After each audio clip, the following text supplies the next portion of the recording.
So in the chapter gravitation हम free fall के बारे में बात कर रहे थे कि वर्टिकली डाउनवर्ड्स किसी ऑब्जेक्ट का movement, the movement of an object vertically downwards towards the earth's surface is known as free fall under the influence of only one force, that is gravity, gravitational force. उसके अलावा कोई और force लग ही नहीं रहा, मतलब कि जो एयर फ्रिक्शन है उसको हम इग्नोर कर देते हैं इस कंडीशन में. नाउ इस फ्री फॉल से एसोसिएटेड कुछ और बड़े इम्पॉर्टेंट और बड़े इंटरेस्टिंग फिनोमेना है जिसके बारे में हम बात करते हैं इस चैप्टर में.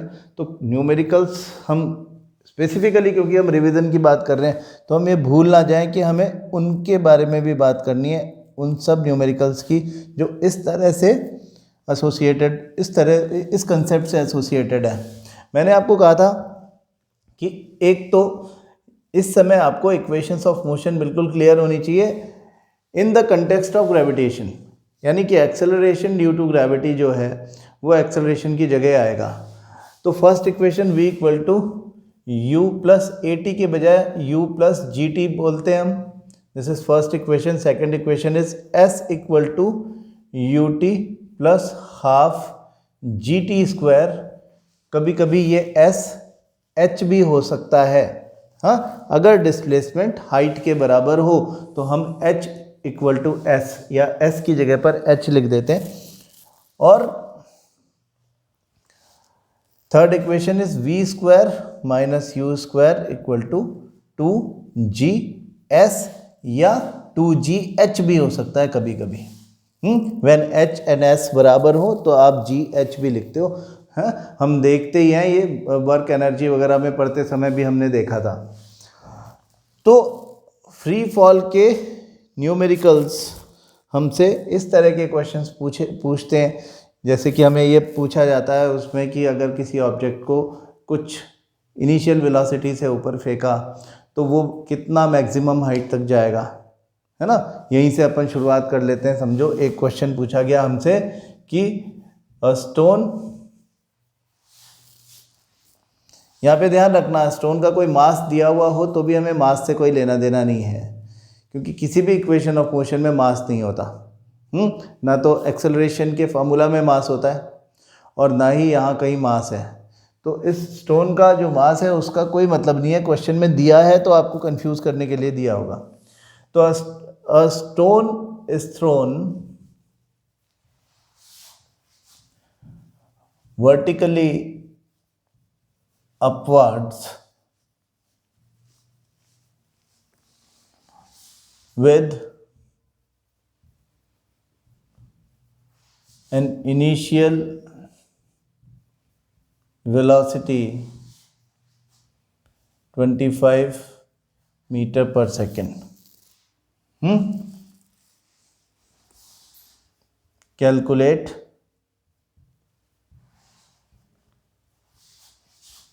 the maximum height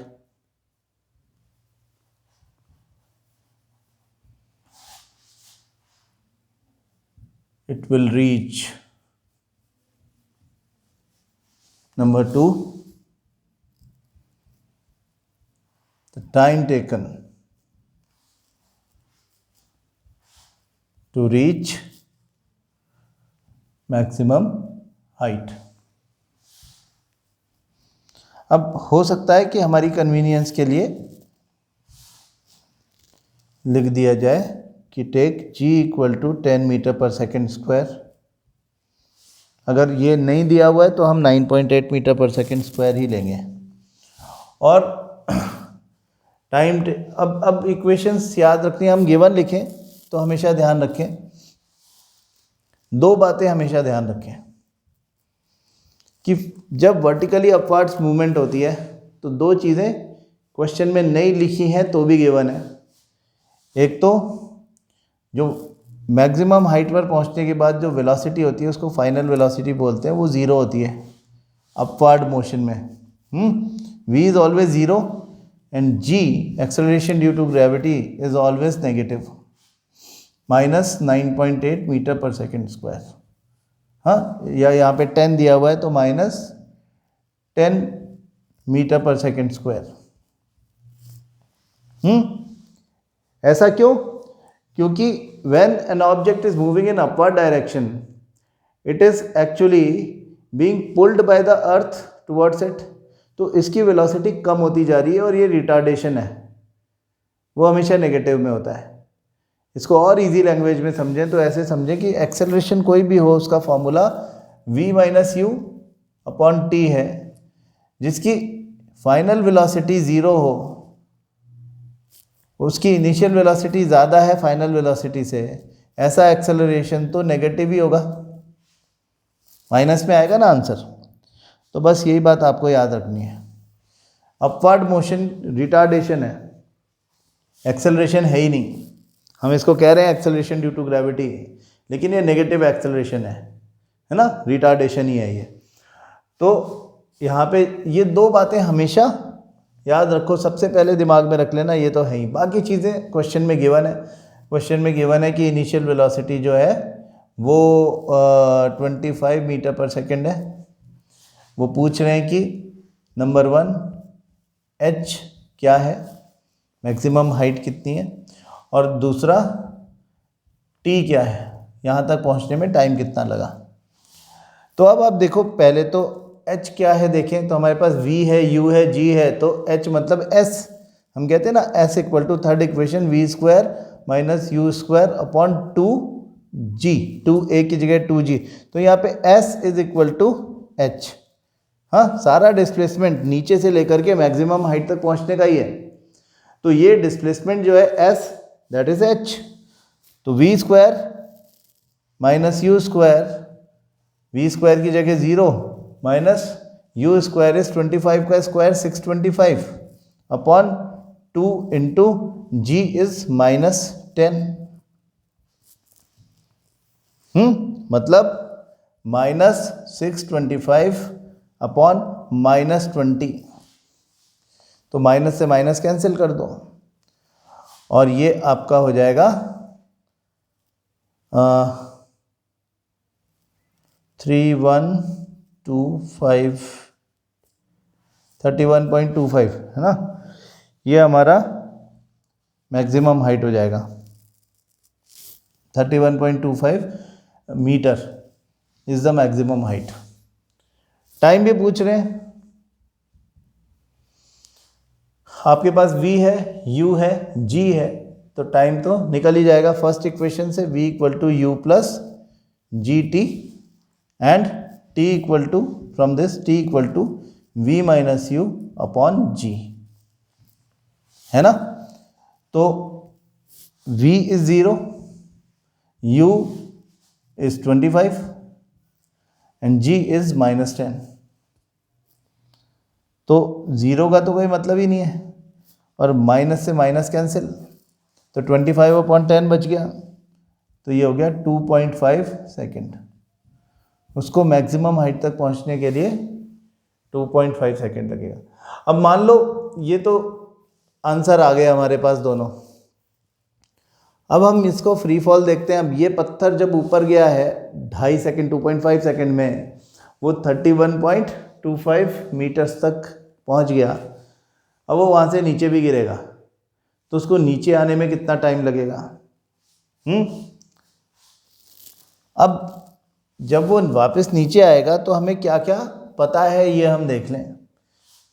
downward motion है तो u हमेशा 0 होगा और g हमेशा प्लस में होगा, plus 10 meter per second square. ये दो चीज़ें डाउनवर्ड मोशन में गिवन है ऑलरेडी, क्वेश्चन में नहीं गिवन है तो भी पता है आपको। डाउनवर्ड ये गिर रहा है, हमें ये पता है कि कितना चलेगा, h equal to 31.25 meter, this is the distance it has to cover. और हमसे अब ये पूछा जा सकता है कि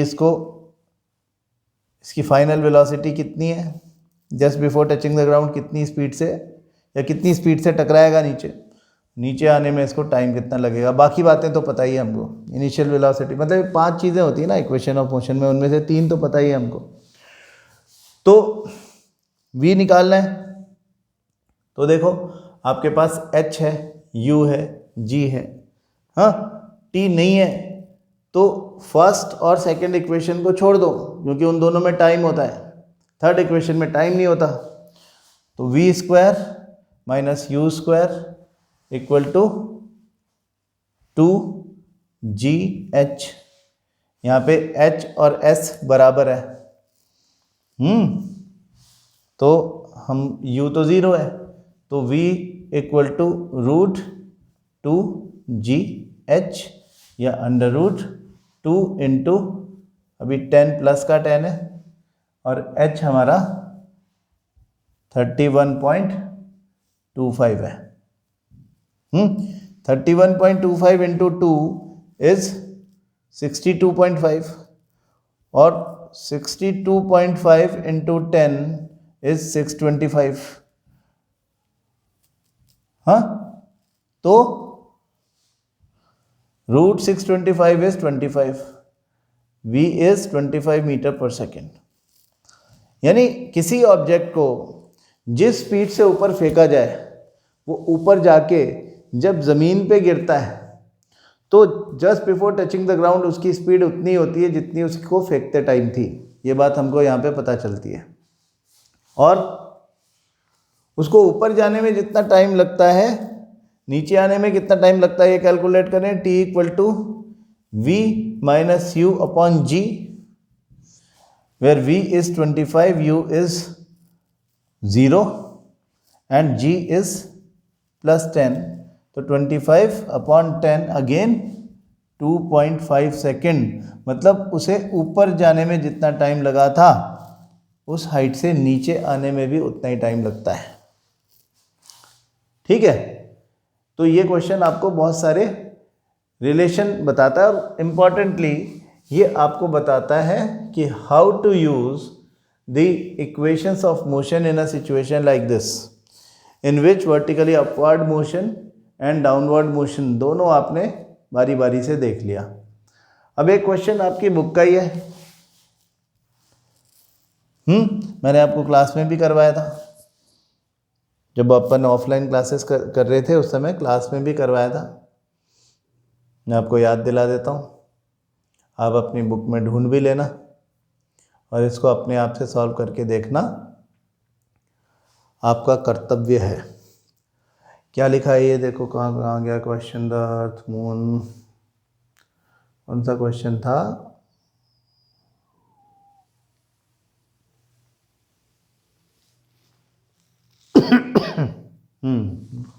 ये वाला question, question number 17। So let us see what the question is. इस क्वेश्चन को हम सॉल्व करेंगे। अब आप में से बहुत लोगों को ये याद आ गया होगा कि हमने क्वेश्चन किया था, तो आप इसे अपने आप से करो, है ना।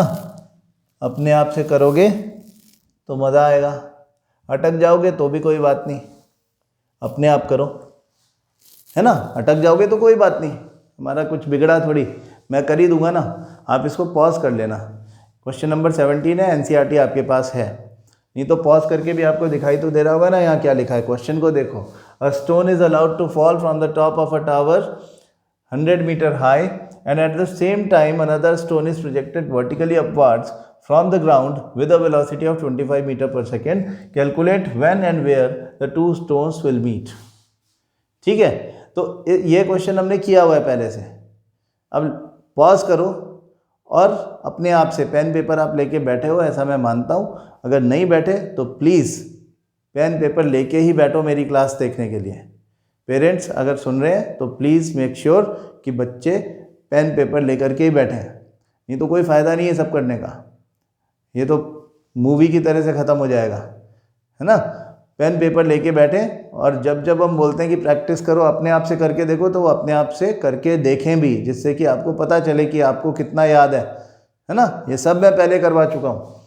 तो देखो कि इसमें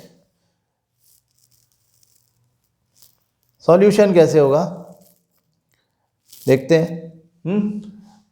पहले सिचुएशन देख लें। A stone is allowed to fall, ये स्टोन है, from the top of a tower 100 meter high and at the same time another stone is, ये तो ऊपर से गिराया एक दूसरा स्टोन जो है उसको नीचे से ऊपर फेंका, इसको ऊपर से नीचे गिराया, इसको नीचे से ऊपर फेंका। At the same time another stone is projected vertically upward from the ground with a velocity of 25 meter per second. इसकी initial velocity 25 meter per second है, इसका मोशन अपवर्ड है, तो हम यहाँ पे g जो है वो माइनस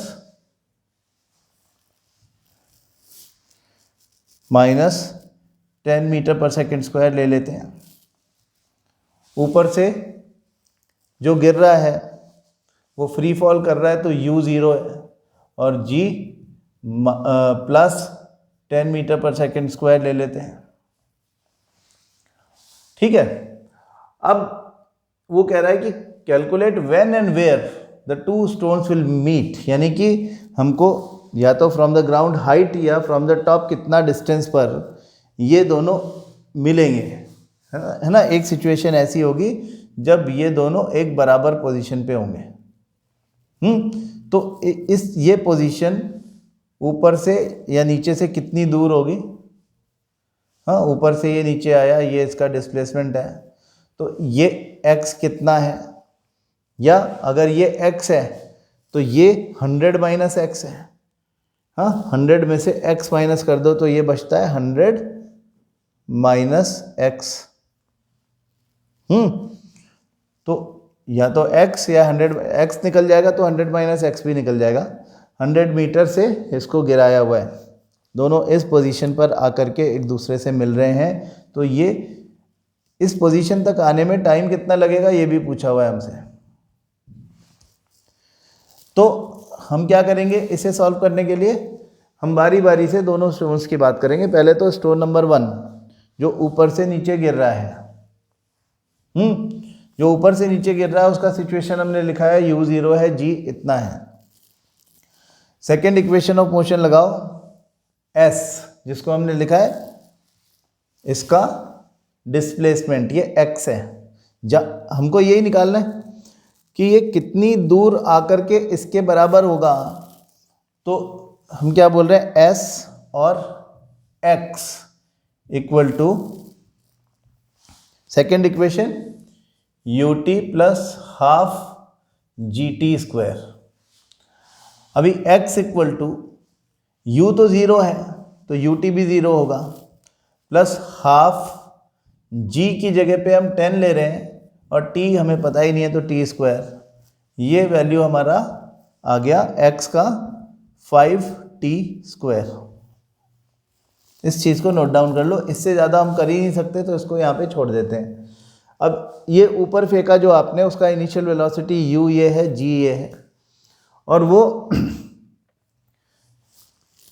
यहाँ तक पहुँचने के लिए, हाँ, वो इस जगह तक पहुँचने के लिए, इस पोजीशन पर आने के लिए कितना टाइम लेगा वो हमें पता लगाना है, और ये पोजीशन फिर हमें पता चली जाएगी। तो हमारे इक्वेशन में 100 माइनस एक्स हमें लिखना पड़ेगा कि 100 minus x that is displacement s equal to ut plus half gt square, where u is 25, t is t plus half into g is minus 10 into t square. ये 5 times cancel करेगा इसको, and then we will get 100 minus x equal to 25t, ये minus आ जाएगा minus 5t square. Now look at this x equal to 5t square, तो मैं इस x की जगह 5t स्क्वायर अगर लिख दूं तो ये हो जाएगा 100 minus 5t square equal to 25t minus 5t square. तो ये minus 5t square, minus 5t square से माइनस 5t स्क्वायर तो कैंसिल हो गया और ये क्या बच गया, 100 इक्वल टू 25t और t equal to 100 upon 25 that is 4 second. 4 second के बाद ये दोनों आपस में मिल जाएंगे। हाँ, यानी टाइम जो है उसका वैल्यू हमको मिल गया 4 सेकेंड। तो अगर ये 4 सेकेंड है तो x कितना है? हमने कहा था कि x जो है वो तो 5t² है। तो अगर x 5t² है तो 5 इंटू 4 का स्क्वायर है, यानी 5 इंटू 16 है, यानी 80 meter from the top. This is 80 meter, तो 100 माइनस 80 वुड बी 20 मीटर। तो या तो आप कह दो कि ग्राउंड से 20 मीटर ऊपर ये दोनों आपस में मिलेंगे, या ये कह दो कि फ्रॉम द टॉप 80 मीटर ये आपस में मिलेंगे। कितनी देर बाद? 4 सेकेंड्स के बाद में। This is how you will do this. 2 stones, एक को नीचे से फेंका, एक को ऊपर से फेंका, ये सिचुएशन है। और फ्री फॉल के क्वेश्चन देखते हैं हमारी बुक में क्या क्या थे। A stone is thrown vertically upwards with an initial velocity of इतना, taking g equal to इतना. Find the maximum height reached by the stone. What is the net displacement and the total distance covered by the stone? ऐसा question हमने अभी थोड़ी देर पहले किया था, लेकिन इसका जो बाद वाला पोर्शन है थोड़ा सा डिफरेंट है। कोई बात नहीं, हम कर लेते हैं इसको।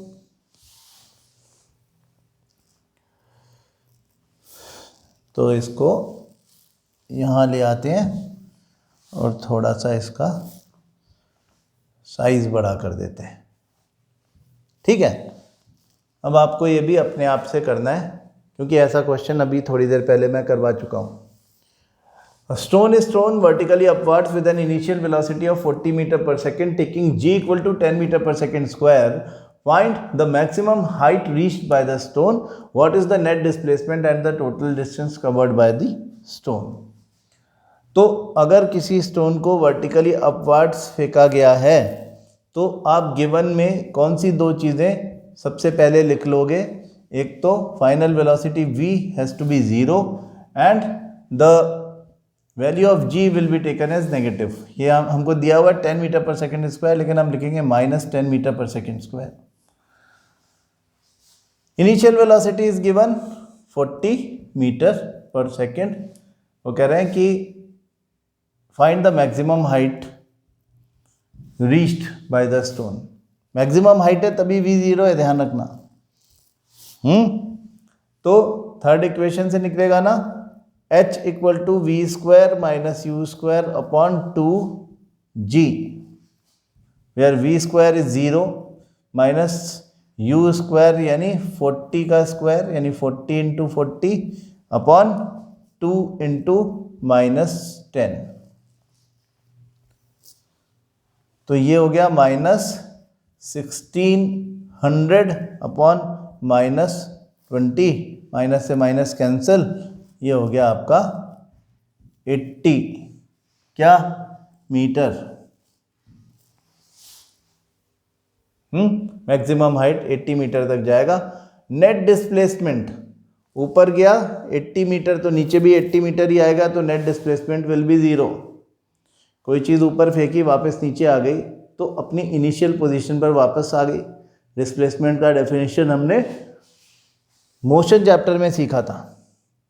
हाँ, यहाँ पे क्या पूछ रहे हैं? What is the net displacement. तो ये जो नेट डिस्प्लेसमेंट है ये कहाँ से आएगा? ये आएगा आपके डिस्प्लेसमेंट की हमारी जो डेफिनेशन थी, हमने कहा था कि the shortest distance between initial and final position of an object. तो ये शॉर्टेस्ट डिस्टेंस अभी 0 है, तो डिस्प्लेसमेंट तो 0 है। टोटल डिस्टेंस कवर्ड 80 ऊपर गया, 80 नीचे आया, total distance travelled is 160 metre.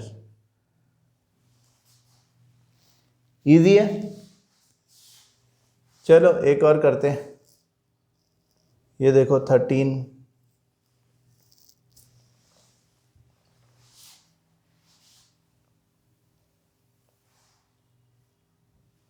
इसी टाइप का क्वेश्चन है, फिर आपको अपने आप करना है। नहीं होगा तो मैं तो कर ही रहा हूं, ठीक है। लेकिन आप पहले वीडियो को पॉज कर लें and do it yourself. A ball is thrown vertically upwards with a velocity of 49 meter per second. Calculate number 1 the maximum height to which it rises. Number 2 the total time it takes to return to the surface of the earth. तो सबसे पहले vertically upwards movement है तो v 0 and g अगर नहीं दिया हुआ है 10 मीटर पर सेकेंड स्क्वायर तो हम उसको ले लेंगे 9.8 meter per second square. Minus में लेना है, ध्यान रखें। Initial velocity is 49 meter per second. तो मैक्सिमम हाइट, अभी हम बार बार ऐसे क्वेश्चन कर रहे हैं, v square minus u square upon 2g। Third equation 0 minus 49 square, 49 square मतलब 49 इंटू 49 है ना, 2 इंटू माइनस 9.8, माइनस से माइनस कैंसिल कर दो, पॉइंट को हटा दो, ऊपर 10 ले जाओ, 49 2 98 2 5 10। और फिर 49 इंटू 5 क्या बना 45, 245 अपॉन 2 या 122.5 meter is going to be the maximum height attained by this object, the ball. The total time it takes to return to the surface of the earth. तो पहले ऊपर जाने में कितना टाइम लगा वो कैलकुलेट करें। t equal to v minus u upon g. what is v 0, what is u 49 upon g 9.8, minus से माइनस कैंसिल, ज़ीरो की तो कोई वैल्यू होती नहीं। हाँ, पॉइंट हटा दो तो यहाँ पे ऊपर 0 आ जाएगा। तो ये हो जाएगा 5 टाइम्स।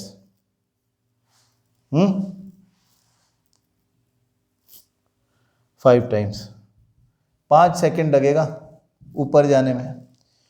ऊपर जाने में 5 सेकेंड लगेगा तो नीचे आने में भी 5 सेकेंड ही लगेगा। हमने एक क्वेश्चन में प्रूव किया था। अगर आपको भरोसा नहीं है तो हम फिर से कर देते हैं कि इसको नीचे आने में 5 सेकेंड लगेगा कि नहीं लगेगा। मैक्सिमम वो किस हाइट से गिर रहा है 122.5, इतना मीटर उसको नीचे गिरना है। इनिशियल वेलोसिटी फ्री फॉल में 0 होती है और फाइनल वेलोसिटी उसकी जो है v just before touching the ground that is going to be, खैर हमको अभी ये देखना है कि हम इसके भी बिना काम चला सकते हैं कि नहीं। हमारी सेकंड इक्वेशन को देखो, s equal to u t plus half g t square. कहते हैं जी टाइम पता लगा दो, तो हम कह रहे हैं कि भाई यू टी तो 0 है और from this T square is equal to 2s upon g. तो t is equal to under root 2s upon g और s की जगह पे हम h लिखेंगे तो अंडर रूट 2h अपॉन जी। ठीक है, तो टाइम उतना ही लगना है जितना ऊपर जाने के लिए लगा था, क्योंकि हाइट भी सेम है और जी भी सेम है। लेकिन चलो हमको तो भरोसा ही नहीं है तो हम निकालते हैं। 2 into H, what is H, height कितना निकाला था 122.5, तो यहाँ पे लिख दो 122.5 अपॉन जी इज 9.8। ठीक है, तो आप ऐसे कर सकते हो, ये पॉइंट से ये पॉइंट हटा दो। क्यों हटाया, पॉइंट हटाया तो यहाँ पे 10 आ जाएगा, ये पॉइंट हटाया तो ऊपर 10 आ जाएगा, तो 10 से 10 एज इट इज़ कट जाएगा। तो हमारे पास जो वैल्यूज़ आई हैं हम उसको थोड़ा सा एलाबोरेट कर लेते हैं। 1225 इंटू 2 कर लेता हूँ मैं,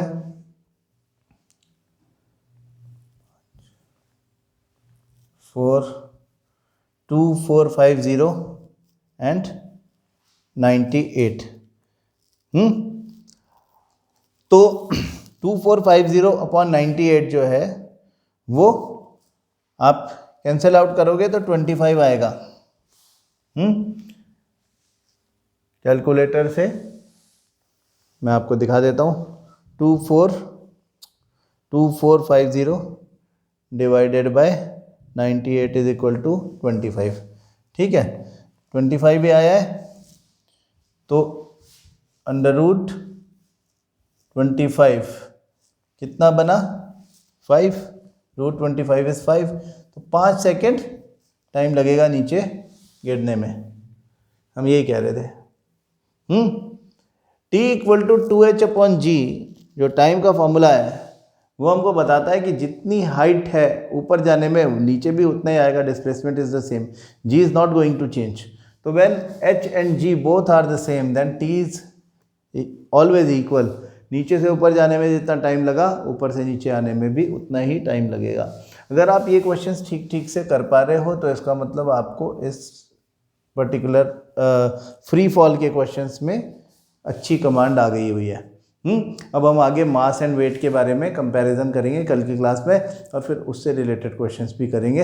हम देखेंगे कि किस तरह से किसी ऑब्जेक्ट का रिलेटिव वेट एक प्लैनेट से दूसरे प्लैनेट पे चेंज होता है, जी की वैल्यूज़ के अकॉर्डिंग वेट कैसे चेंज होता है ये भी बात करेंगे, और टेबुलर फॉर्म में हमने जो बात की थी मास और वेट के बीच में डिफरेंसेस उनके बारे में भी बात करेंगे। Thank you.